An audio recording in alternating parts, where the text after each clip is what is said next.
I hope it is a very good morning today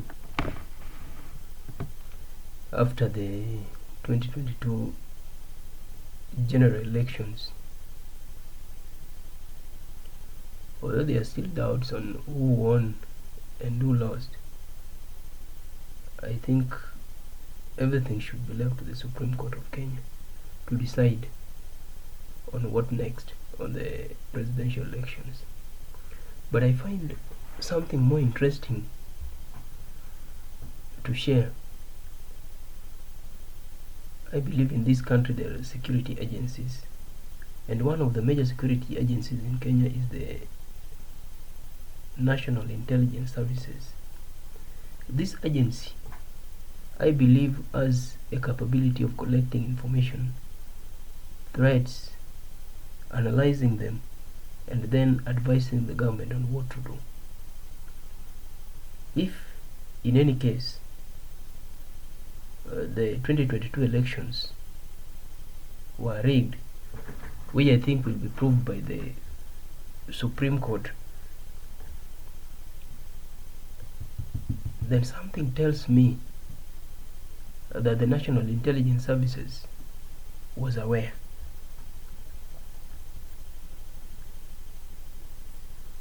I think if the 2022 elections were rigged, the National Intelligence Services were acutely aware of what was going on.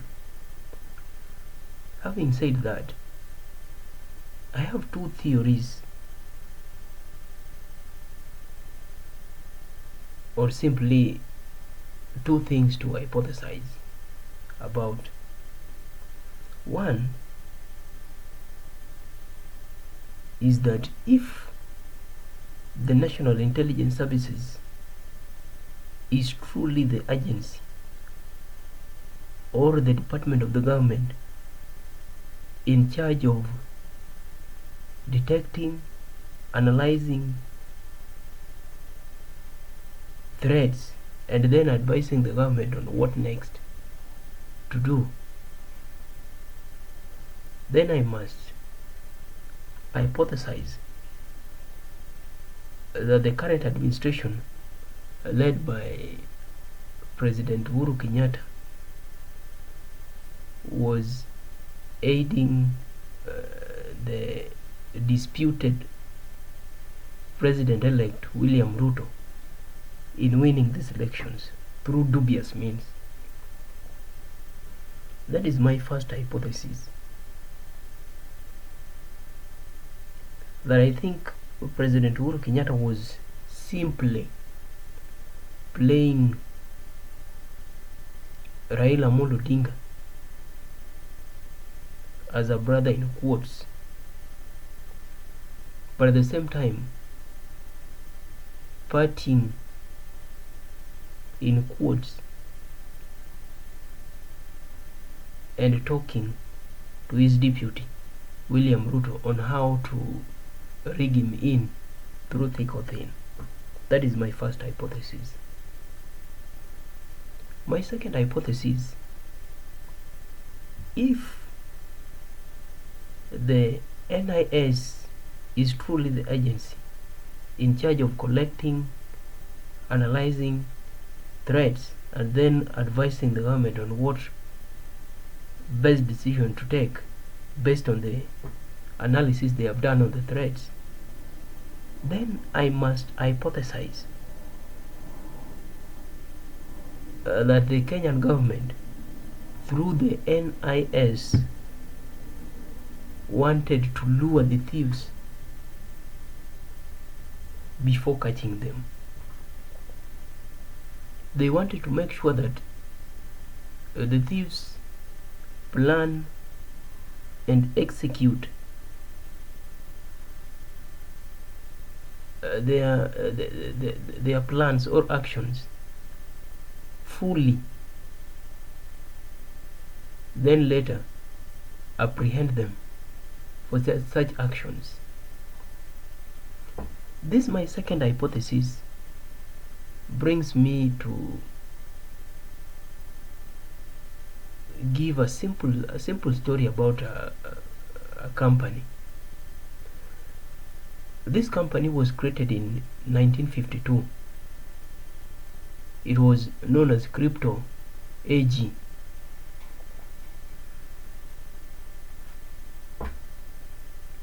This company was created in Sweden by somebody known as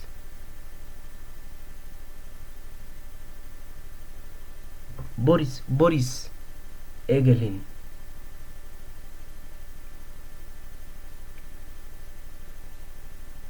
Later in the 1970s, Boris sold this company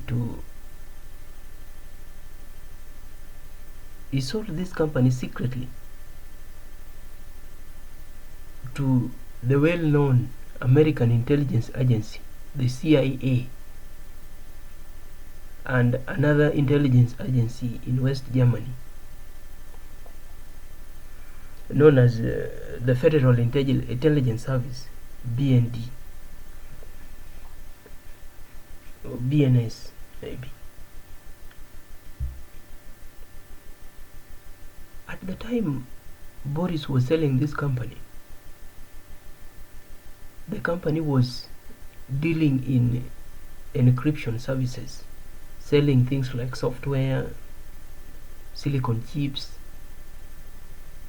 information to foreign countries. Now the CIA and BND bought this company for one primary reason.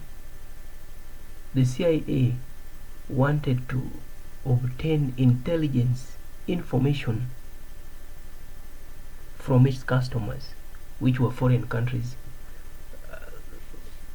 The company was dealing with many countries, over 120. Let me say more than 120 countries worldwide. It was selling information to them.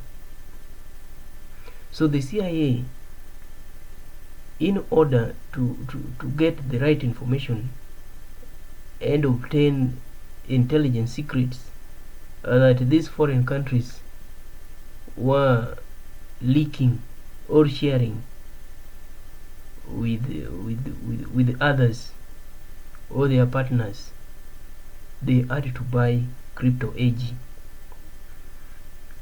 So the United States, branding itself as let me say as a best dealer of encryption services, recruited a third group of spies to collect sensitive information that the company sold to these countries. For instance, I hope you remember the 1986 bombing of Benin Cisco in Libya. That was one of the intelligence information that the CIA obtained from the Libyan, from Crypto AG, connecting the Libyan government. The CIA also used Crypto AG to obtain sensitive information about many South American dictators and how they curtailed their means to power. Using the two examples,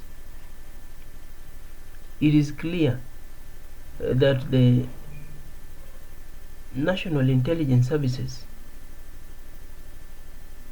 can be an effective tool for luring thieves into committing crime and then later apprehending them. I am forced to believe, based on my second hypothesis, that if my first hypothesis is wrong, then the second one is right. What do I mean? My first hypothesis, I said that it might be possible that the current administration, led by President Uhuru Kenyatta, was just playing Raila Amolo Odinga in the image of supporting him to be the president of Kenya in 2022, but while at the same time talking sweetly with his deputy William Ruto on how to win through any means the 2022 presidential elections. Based on the story that I have given about Crypto AG, I want to assume that this my first hypothesis is wrong.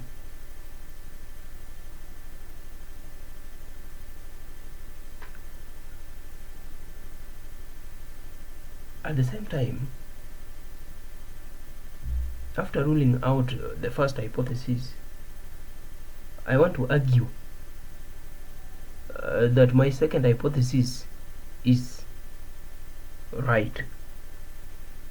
My second hypothesis stated that the National Intelligence Services, which is the only agency in Kenya entrusted with the role of detecting threats, analyzing these threats, and then helping the government or advising the government on the best decision to take. I believe that the NIS wanted to lure the election rigging cartels into committing crime, then later exposing them. If this my second hypothesis is seconded with the Supreme Court ruling on September 5th, then I must say that President Uhuru Kenyatta is the smartest politician, not only in Kenya, but I think in the world. When you want to destroy your enemy, you should not be in a hurry. You should not be in a hurry. I think Uhuru has learned this. If my second hypothesis will be right, even if you want to slaughter a bull, the best thing to do is to fatten it, give it food, graze it on the best pastures, give it enough water, treat it, do everything that you can do to make sure that it fattens. Then after that, you can enjoy the meal, the best meal, I think. So if what I'm just theorizing is true, then President Uhuru Kenyatta wanted to destroy William Ruto's political ambitions completely. I think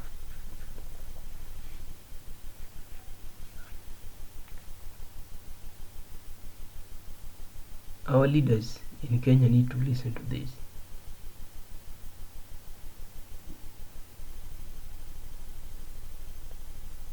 I think politics is an opportunity to serve, and our leaders need to serve. Although there are some investments that they have put which after getting into political office they want to recover. Serving citizens and providing the best services should be a primacy.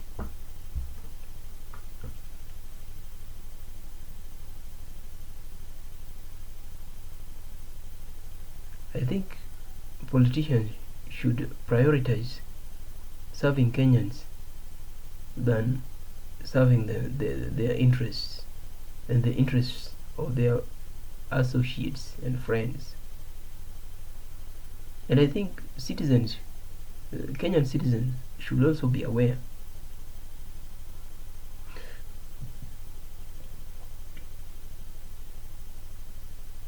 that politicians, they only need you for a very short period of time when they want to get into political office. After that, their deal with the partnership with you is done. So be careful. Do not die for a politician. Do your work, however little it may generate, but I advise you to do your work.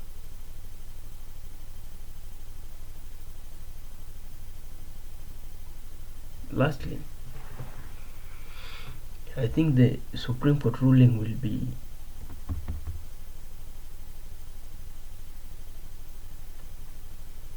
a master stroke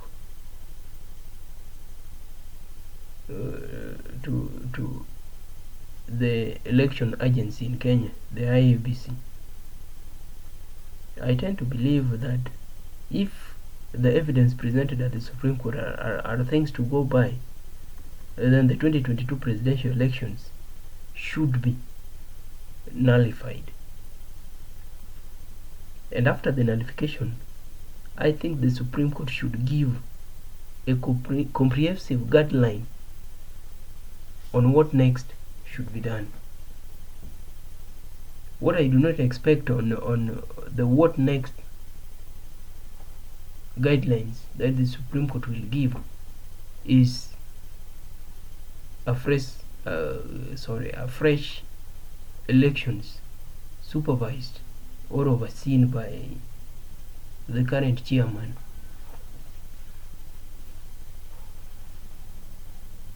I think if the courts can oversee this, the better. Or if foreign agencies can be contracted to oversee our elections, then I think we'll be at a better place. Don't worry about the background. I think the background is, this is my office. And with those, thank you and have a good day.